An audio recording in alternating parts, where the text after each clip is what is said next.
Hi, last வீடியோவில் 2 some over வியூவாக சொல்லியிருந்தேன். இப்போ இந்த வீடியோவில் ஒரு சம் பார்க்கலாம்.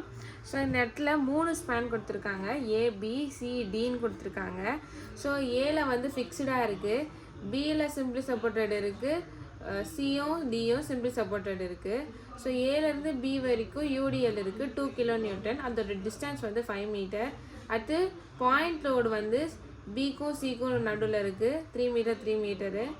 அடுத்தது சிக்கும் டிக்கும் உள்ள டிஸ்டன்ஸில் வந்து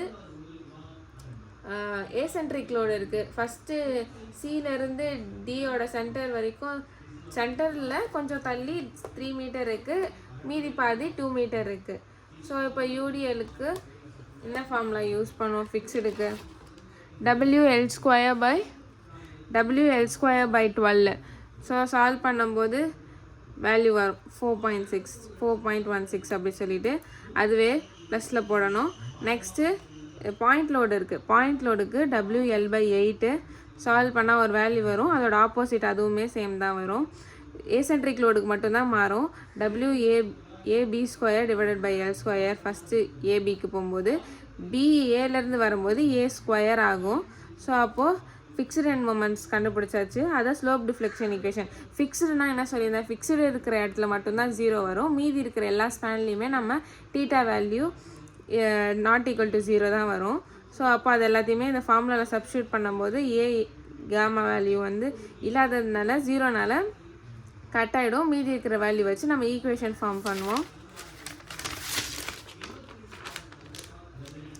ஸோ 6 ஈக்குவேஷன் அதே மாதிரி ஃபஸ்ட் வீடியோவில் சொன்ன மாதிரியே நம்ம எல்லாத்தையுமே சால்வ் பண்ணி 6 ஈக்குவேஷன் கிடச்சிச்சு. ஜாயிண்ட் ஈக்லிபிரியம் ஃபிக்ஸ்டாக இருந்தால் ஜாயிண்ட்டு நம்ம கண்டுபிடிக்க வேணாம், அப்போ BCDன்னு நம்ம கண்டுபிடிக்கணும். ஸோ பிக்கு எப்படி போகும்னா BAக்கும் போகும் BCக்கும் போகும், அப்போ நடுவில் தான் இந்த இடத்துல ஜாயிண்ட் இருக்குது. ஸோ அதனால் =0 சால்வ் பண்ணால் எனக்கு ஒரு வேல்யூ வரும். ஸோ அதையுமே ஈக்குவேஷனில் போட்டுக்கணும். நெக்ஸ்ட்டு ஜாயிண்ட் சியுமே சென்டரில் இருக்குது, அப்போது சிபிக்கும் சிடிக்கும் போகும் =0 அப்படின்னு சொல்லி சால்வ் பண்ணணும். அதுக்கு ஒரு ஈக்குவேஷன் கிடைக்கும். ஜாயிண்ட் டிக்கு டியில் இருக்குது, டியிலேருந்து சிக்கு மட்டும்தான் போகும். ஸோ அதனால் D=0 சால்வ் பண்ணால் ஒரு ஈக்குவேஷன் வரும். மூணுமே ஈக்குவேஷன். ஸோ இது எப்படி போடணுன்னா அன்னோன்ஸ் மோடு 3 வாட்டி ப்ரெஸ் பண்ணி ஈக்குவேஷன் 1ல் அன்னோன்ஸ் 3 கொடுத்து வேல்யூஸ் எல்லாத்தையுமே கொடுக்கணும். கொடுத்தோன்னா நமக்கு 3 வேல்யூஸ், 3 அன்னோன்ஸ் வேணும்னா 3ன்னு கொடுக்கணும், 2 அன்னோன்ஸ் வேணும்னா 2ன்னு கொடுக்கணும். ஸோ அடுத்தது இந்த கண்டிஷனில் இருக்கிற எல்லாத்தையும் கிடச்சிருக்குல்ல, theta B theta C theta D எல்லாத்தையுமே வந்து நம்மளோட ஸ்லோப் டிஃப்ளெக்ஷன் ஈக்குவேஷனில் சப்ஸ்டியூட் பண்ணணும். சப்ஸ்டியூட் பண்ணால் நமக்கு வேல்யூ கிடைக்கும். நெக்ஸ்ட்டு வந்து ஸ்டெப் 5 வந்து ஷியர் ஃபோர்ஸ் கண்டுபிடிக்கிறதுக்கு ஃப்ரீ ஷியரில் யூடிஎலுக்கு WL/2 மேக்ஸிமம் பெண்டிங் மொமெண்ட்டு,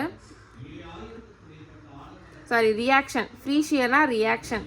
அப்போது யூடிஎலுக்கு WL/2 சால்வ் பண்ணால் ஒரு வேல்யூ வரும். பாயிண்ட் லோடுக்கு W/2 மேக்ஸிமம், இது ரியாக்ஷன். அதே மாதிரி சிபிக்கும் பாயிண்ட் லோடு அதே தான். ஸோ ரியாக்ஷன் வந்து ஏசென்ட்ரிக்கு ஃபஸ்ட்டு ஏலேருந்து போகுதுன்னா, லைக் இந்த பக்கம் ரைட் சைடில் போகுதுன்னா WB/L, இந்த பக்கம் வருதுன்னா WA/L. So free ஷியர்னா MABM+MBA/L solve பண்ணால் நமக்கு பாசிட்டிவில் வந்துச்சுன்னா அது ரைட் சைடில் போகும், அது அப்படியே ஆப்போசிட்டில் மைனஸாக போகும். ஸோ அந்த மாதிரி 3த்துக்குமே போகிறோம். ஃபைனல் ஷியருக்கு ஃப்ரீ ஷியரையும் ஷியர் கரெக்ஷனையும் ரெண்டுத்தையும் மைனஸோ இல்லை ஆடோ பண்ணி வர்றதா ஃபைனல் ஷியர். டயக்ராமில் வந்து ஃபஸ்ட்டு டயக்ராம் கொடுத்த மாதிரி போட்டுட்டு அதுக்கு கீழே யூடிஎல்னால் என்ன வரும்? ட்ரையாங்கிள் மாதிரி வரும். பாயிண்ட் லோடுனா ஸ்கொயர் மாதிரி வரும்.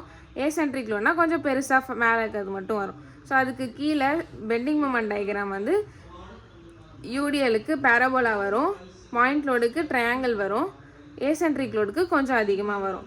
ஸோ 4 ஷியர் ஃபோர்ஸில் இந்த ஃபைனல் ஷியர் கிடச்சிருக்க வேல்யூ எல்லாத்தையுமே எழுதுவீங்க. ஸோ அடுத்தது கீழே பெண்டிங் மொமெண்ட்டுக்கு வந்து அந்த ஃபார்முலா யூஸ் பண்ணுவோம்ல, மேக்ஸிமம் பெண்டிங் மொமெண்ட், அதோட ஃபார்முலா யூஸ் பண்ணி நம்ம சால்வ் பண்ணுவோம். இதுதான் இந்த வீடியோ. தேங்க்யூ.